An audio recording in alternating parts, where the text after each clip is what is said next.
कि आइल बानी तोहरा गलिया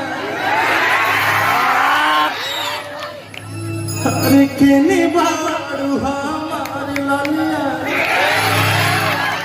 बहुत बेचैनी दादा और मुश्किल भइल बाजीना। लेकिन ई प्राण इतना कमजोर नहीं है कि केहू के खातिर प्राण निकल जाए दिखावा बना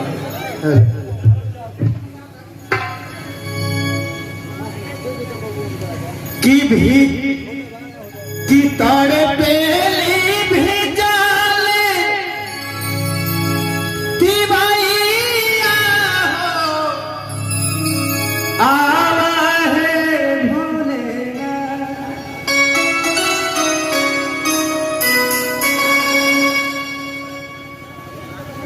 धुन बनाओ वाला का धुन बना दहले ये पारंपरिक धुन छठ के गीत है। डॉक्टर साहब के कहना से हमके बर्दाश्त ना भइल है, लेकिन यही गीत के थोड़ा सा सुनाई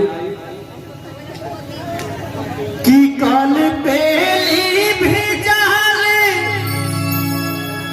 तिवैया उगी है दीनाना।